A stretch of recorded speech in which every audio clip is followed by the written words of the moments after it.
নমস্কার, আরও একটা গুরুত্বপূর্ণ আপডেট নিয়ে চলে এলাম। খুব গুরুত্বপূর্ণ ভিডিও। চ্যানেলে ফার্স্ট টাইমে দেখলে চ্যানেলটাকে সাবস্ক্রাইব করে বেল আইকনটা টিপে রাখতে হবে লেটেস্ট গুরুত্বপূর্ণ আপডেট পাওয়ার জন্য। স্টেপ টু স্টেপ আজকের আপডেটটি আপনাদের সামনে তুলে ধরছে। যে কথা বলবো চুক্তিভিত্তিক কর্মীদের নিয়ে। চুক্তিভিত্তিক কর্মীদের নিয়ে একটা কথা বলছি, যেখানে বেতন একটা বাড়লো, ঠিক আছে, 24,810 টাকা করা হলো। কাদের বাড়লো এই প্রতিবেদনে বলবো। 1 এপ্রিল থেকেই কার্যকর হয়ে যাচ্ছে। খুব গুরুত্বপূর্ণ ভিডিও। চ্যানেলে ফার্স্ট টাইম দেখতে চ্যানেলটাকে সাবস্ক্রাইব করে বেল আইকনটা টিপে রাখতে হবে লেটেস্ট গুরুত্বপূর্ণ আপডেট পাওয়ার জন্য। স্টেপ টু স্টেপ আজকের আপডেটটি আপনাদের সামনে তুলে।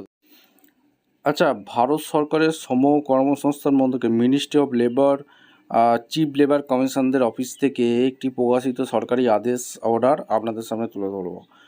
দেখতে পাচ্ছেন অর্ডারটা 30 মার্চ 2026 তারিখে প্রকাশিত। এই আদেশের মাধ্যমে 1 এপ্রিল 2026 থেকে রেলওয়ে গুডস ট্রেডে যারা কাজ করে, বন্দর এবং এয়ারপোর্টের মতো জায়গায় যারা মালামাল লোডিং আনলোডিংয়ের সাথে নিযুক্ত কর্মীদের জন্য সংশোধিত ডিএনএ স্যালারি অর্থাৎ ভিডিএ মর্গ ভাতা নির্ধারণ করা হয়েছে। বিষয়বস্তুগুলো একদম বলবো। 1 এপ্রিল থেকে এটা কিন্তু কার্যকর হয়ে যাচ্ছে। ইন্ডাস্ট্রিয়াল কর্মীদের জন্য গত 31 ডিসেম্বর 2025 পর্যন্ত উপভোক্তা মূল সূচকের বৃদ্ধির ভিত্তিতে এই নতুন হার নির্ধারণ করা হয়েছে। সংশোধিত বেতনের হার প্রতিদিন হিসাবে যেটা দেওয়া হয়েছে 3টি ক্যাটাগরিতে ভাগ করা হয়েছে। অনুযায়ী ন্যূনতম মজুরি ভিডিএ তালিকায় এখানে বলা হয়েছে। এরিয়া হচ্ছে এ 523 টাকা মজুরি, আর নতুন ভিডিএ 304 টাকা, সব মিলিয়ে প্রতিদিন মজুরি 827 টাকা।